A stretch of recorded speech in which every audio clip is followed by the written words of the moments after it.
right. You know, if I could pull my card out of my wallet, you'd see that I have poetic license. Yeah. Ladies and gentlemen, boys and girls, hello, welcome to Poetic License. Thank you very much.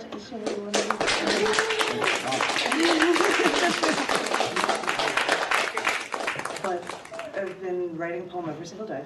Good. And I looked for things for holidays. Hey, could there be something going on? And today is Cliche Day. Is it really? Whoa. Which is why he said, "Dust till dawn, when his work is never done." Cliche. You're taking cliches. And Yes. so I tried to write a poem pretty much entirely consisting of cliches. Kuypers for Cliche Day. Yes, and it's called Keep Your Chin Up. Okay. You know, No, I don't. ignorance is bliss. And they say love is blind. And for you, I was all in. I gave 110%. Because you can't judge a book by its cover when actions speak louder than words. And then they say you can't please everyone, though what doesn't kill you makes you stronger. So I had to think outside the box when all is fair in love and war. Because everything happens for a reason. And as I say, where there's a will, there's a way. For if misery loves company, let me at least be lucky in love. If I'm going back to square one, I'll go back to the drawing board. I won't beat around the bush when you're my better half. I'll burn the candle at both ends. I'll burn the midnight oil. Because come hell or high water, I'll go against the grain. I'll go for broke. Because for all intents and purposes, we're two peas in a pod. I have such high hopes when you make me as happy as a clown. In other words, you make the sun rise. You're the bee's knees. You're the icing on the cake. So I'll keep my chin up and I'll keep my fingers crossed. In this labor of love, I'll let my hair down. So, needless to say, our moment in the sun will be our moment of glory. Mark my words, nothing ventured, nothing gained. You're one in a million. You're the apple of my eye. You're pure as the driven snow. Not fresh fallen, but driven. Whoa. And this is why it's right as rain, and my only choice is to seize the day. It takes two to tango, and I'm the real deal. So you're too good to be true. So I'll take my chances. You only live once, so let's take the plunge. Wow. Every single line. A couple have two. I'm like, how many non-cliche words do I have to use to make this happen? I don't know.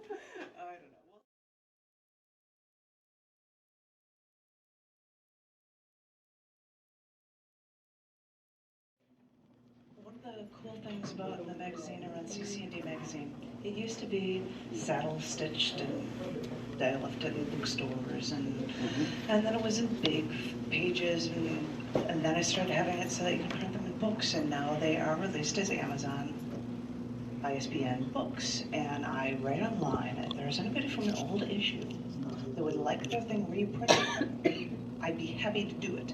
And I'm holding two of them are right here. One person happened to ask for volume 184, which was May 2008. And this happened to be the cover of it, which I think is just the funniest thing, that this one happened to be the cover. This guy has his tongue sticking out. Anywho, there are supplement sections in the back. I thought I'd read some of them for you. None of these, I don't think they're necessary to applaud to. I think they're things that are like supposed to make you think, and you know, that kind of thing. So I don't know. And they're from 3 different supplements that happened out throughout 2008, and this first one's called Death. When he was a child, a little boy, he would walk through the living room over and over again, and he would see the book on the shelf, a science book, a volume from a set, a book about how the world works. Once he looked through the pages, found a drawing about the life of planet Earth, how it was formed, a drawing about the life of the planet Earth, how it was formed, how eventually the temperature would rise, all life on Earth would eventually die. And seeing that it was millions of years away didn't help. And reading that it was a million years away didn't help, and it didn't shake the fear, the instant panic that he felt. And so he took that book and hid that one volume from the rest, so he wouldn't have to see it when he walked through his own living room.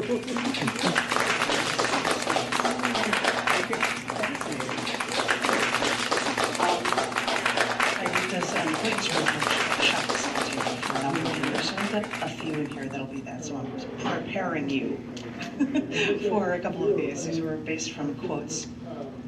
This first one, and this was done at a radio show in Chicago. I think you are interested. It's called The Gift of Motherhood, Part 1. He started in on me again last night. He had too much to drink, came home drunk, and started yelling at me. He got home at 10:30, but he wanted to know why his dinner wasn't warm. And then he wanted to wake up the kids and play with them. But I told him it was a school night and they needed a night's rest. I swear, I can't tell anyone this. I have to keep the bruises from everyone. Tell them that I fell down the stairs, or that I burned myself when I was cooking dinner, and I tripped and I fell over one of the kids' toys, or a vase from the bookshelf that I was actually cleaning fell and hit me in the face. I had to come up with so many excuses. I know, but what would it be like if I lost him? And how would that work? If I had to take care of, how would that work? And how could I work and then take care of the kids? How would I be able to, maybe go to college? I know I keep making up excuses, but I have to, for the kids.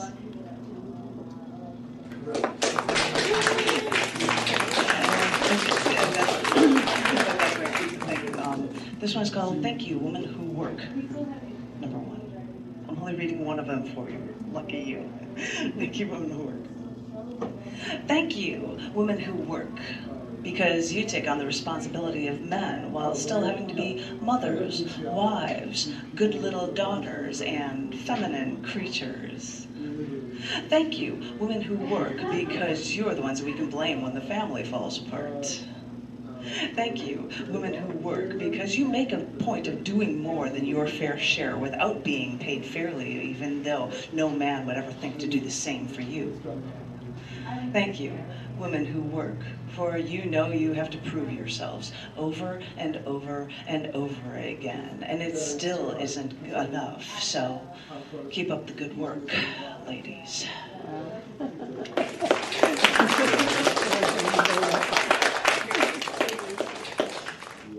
This one is called Cosmos. I am back at my old college hangout years later, sharing some beers with an old friend. Then I remember being there with a friend who used to work there. She told me about the women's bathroom.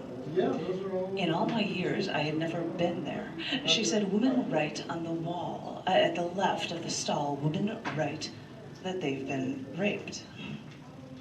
They name names. There were arrows pointing to other women's messages saying, I've heard this before. First names, last names. When she told me of this years ago, I walked in, read the names, and wrote down one of my own. I forgot about that wall until now, and I am back, just yards away from that bathroom door.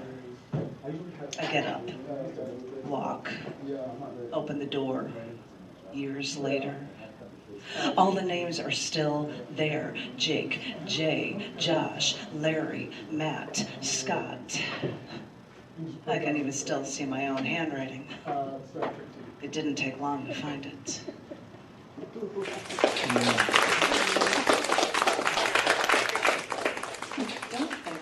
I'm skipping ones over because I've read a couple of them, and there are series poems, and I might have a couple of these in here scattered throughout, but different shows. This one is called Childhood Memories 1. There's like a series of like 9 or 10, so 1. Childhood Memories 1. I was in the basement, the playroom. That's where all my toys were, you see. And I had just run in there after yelling at my family, sitting in the living room. I hate you. No, I've never said that before to my family, nor would I ever say it again. I know better. And I had just run into the playroom, slammed the door shut. I couldn't have been more than 5. And I ran in and I looked for things to put in front of the door so they wouldn't be able to open it and find me.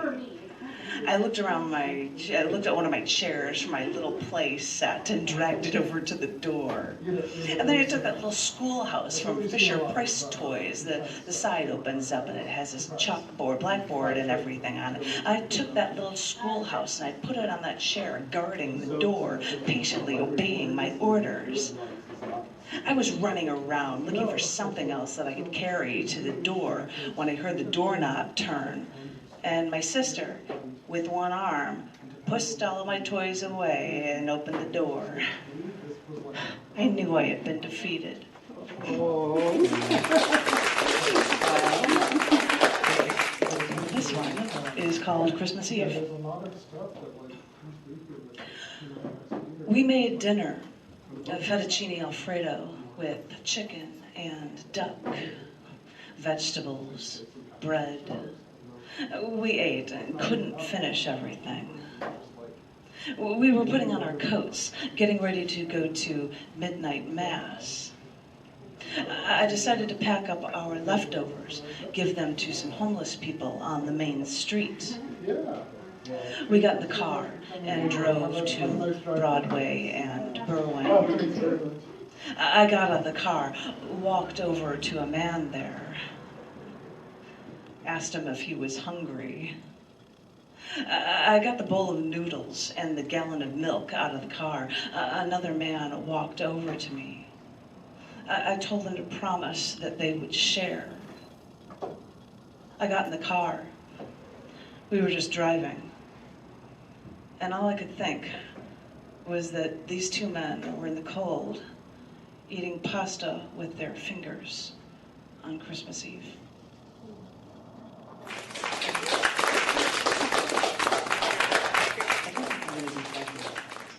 Because oddly enough, that's a sad one. I'm trying to pick like, oh, I've done that too much, blah, blah, blah. This is, I think, the last poem that was read at that radio show that I talked about. This is called There I Sit. There I sit. I sit alone, separated, isolated, away from my only love, my obsession. I pull out a fountain pen. I look at the lines, the contours of his face, defining the piercing eyes, the pointed nose, the tender lips. I feverishly draw, I sketch, I capture his image. I stare, I gaze, I memorize his every detail. But he never looks back. So I will draw until my fountain pen runs dry.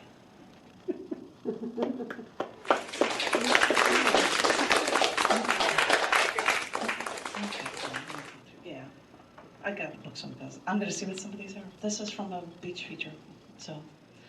And then we'll figure it out. This one, I have no idea. It's called Alexi. She was the type of woman who loved the thrill of the chase and the risk of adventure. Her favorite fruit was the forbidden. I'm not good and I'm not bad. I'm Alexi. And when she set her sights, she knew it would be an uphill battle, but she loved the battle, and that's what made Alexi more appealing.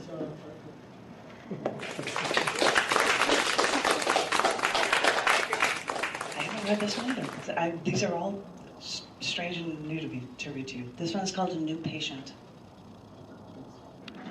I'm here in outpatient therapy after surviving a near-fatal car accident. I've relearned how to walk and talk and eat, but there are some here that still struggle with the most basic of tasks. There's a child here who uses a color pack of crayons with his coloring book.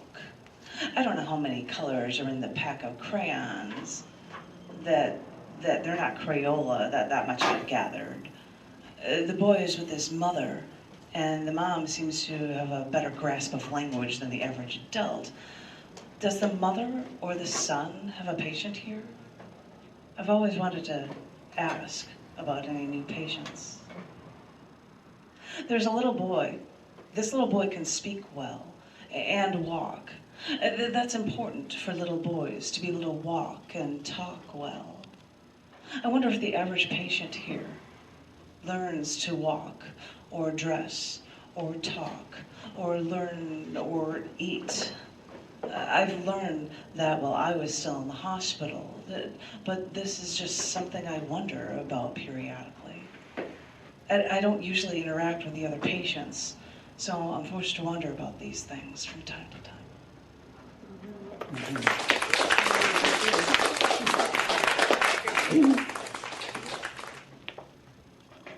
I'm picking and choosing.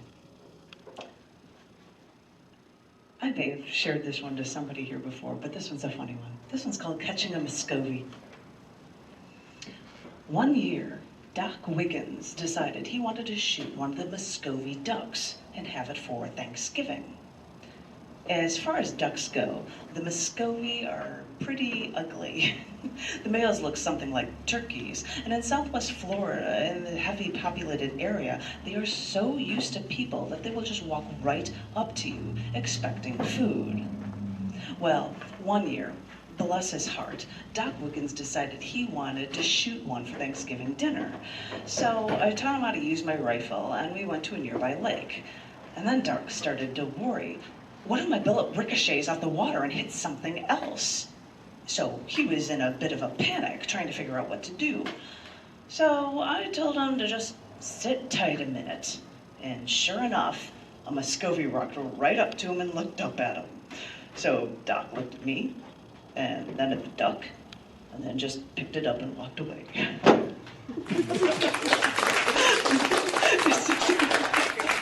Picked up and walked away. It's a short one called Changing the Locks. As the children got older, borrowing the car, or got picked up by friends to go out, and when one was leaving, Mom would always joke around and say that she was going to change the locks, or Mom and Dad were going to move away and leave no forwarding address. They never did that, though. They were always there. I had said childhood stories. This one is a different one, Childhood Memories 5. I was in the 5th grade, and I had Mr. Roop for a spelling and English teacher. He was a great teacher, but there was something I'll never forget about his class. You see, he had this honors spelling team called the Tough 10. And once we had to learn the word pneumono-ultramicroscopic silicovolcanoconiosis. It is a form of black lung disease, the longest word in the English language, the second largest in the world. I can still remember it to this day. And when giving us weekly spelling tests, he would say a word and then use it in a sentence. And when the word doctor came up, he would say the word, then recite the lyrics, "Doctor, doctor, give me the news. I've got a bad case of..." And then he'd get embarrassed and he'd laugh and we'd all just say, "Loving you." We'd all laugh to write the word down and wait for him to give us the next word.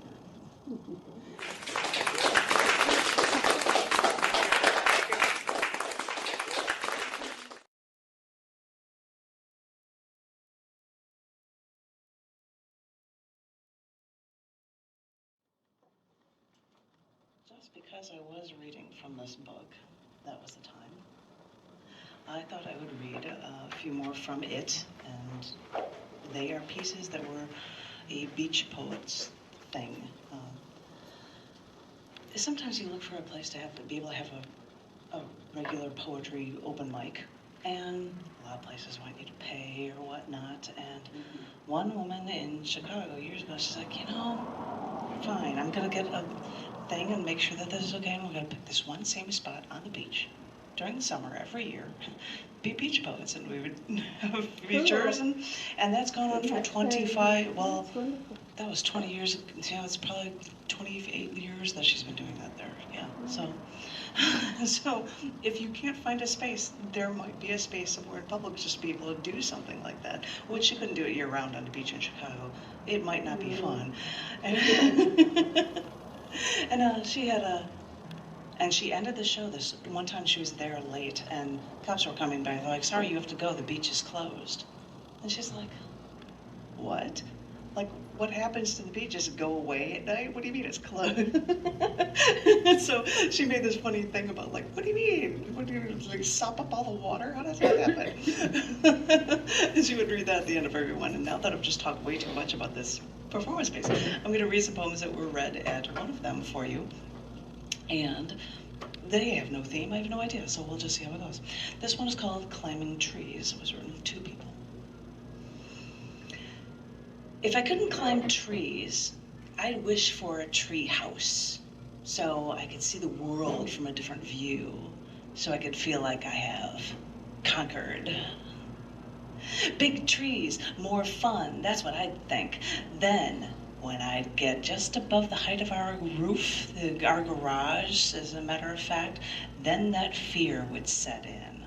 Not fear of falling from where I was, but of going higher. But what was too high?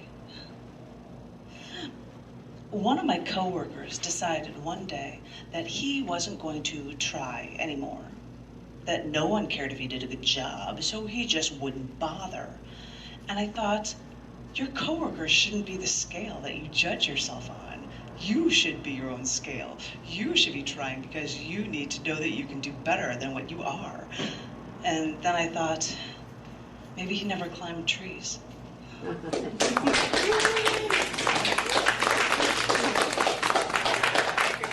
also know nothing about this one. It's called Conscious of It. Only when I'm conscious of it, only sometimes, I think of you as still alive. I couldn't make it to your funeral at the other side of the country, but maybe I should have made it to your funeral. Maybe I should have been there and seen your body. Maybe I should have seen the color of your skin, or maybe looked hard enough to see anything near your lips where they try to keep you together. Maybe I needed to see these things, but I don't know if I was ready. I don't know if I am ready. If I had gone, maybe I wouldn't have so much to say to you. Maybe I would expect you to come back. Maybe then I wouldn't want to touch your face and feel your skin. Maybe it would be easier that way.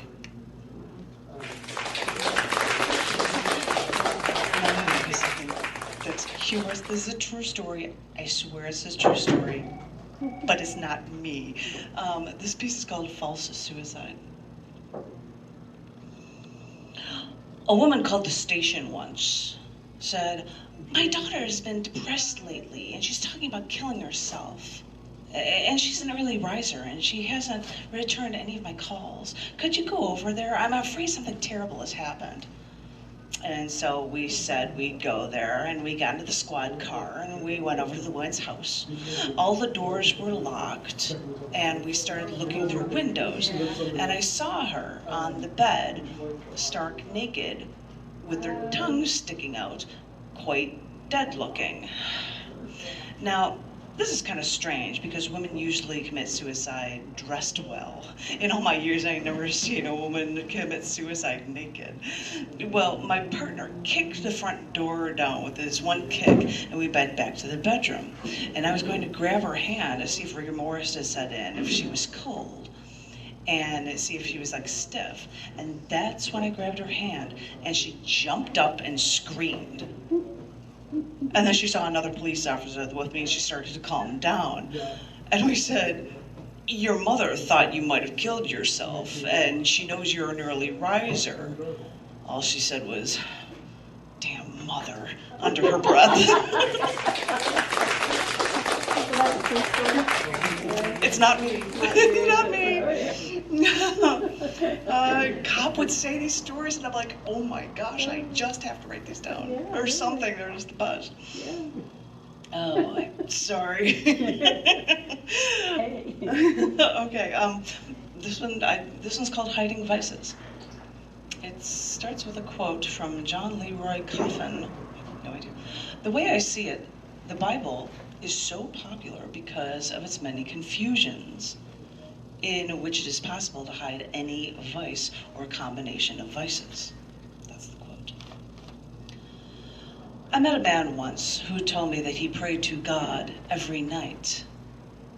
Now, I know better, and he was no Christian, maybe born one, maybe baptized, but I knew he had notches on his bedpost. So I asked how he could justify being a Christian and having sex before marriage.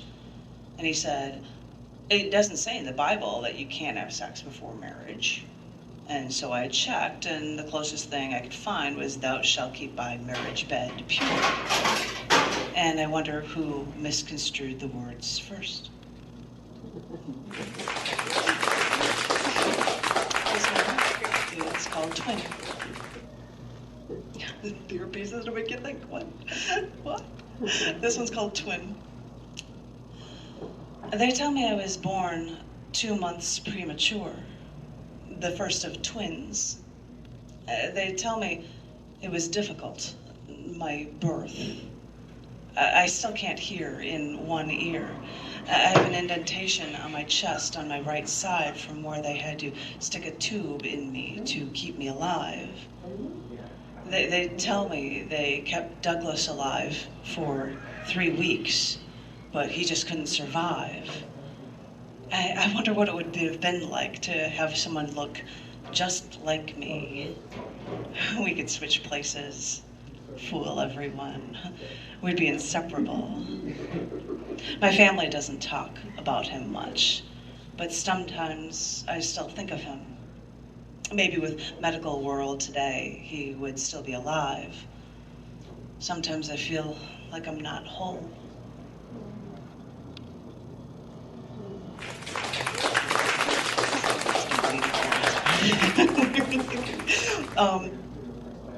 This one is called Masquerade. When you see the price they pay, I'm sure you'll come and join the masquerade, you say. And you asked me to the masquerade, and I willingly complied, but I'm tired of wearing this dress, for the feathers in this costume won't stop licking my face, and you cannot see the tears falling behind my mask. When you see the price they pay, I'm sure you'll come and join the masquerade, you say. But the price is too high, for I don't want to wear a mask with you, and I would only hope that I don't have to.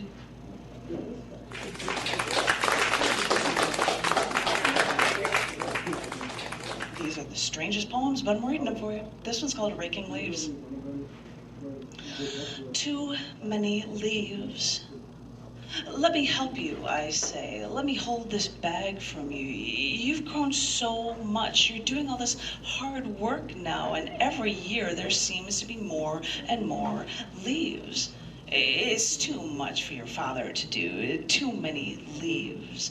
Why does it seem to be so many more this year? They almost cover all the way up to our windows now. Next year, you won't even be able to see our house anymore. The leaves will take over. It'll be like the house was never even there. Too many leaves. Won't you help me, my son? You're so good.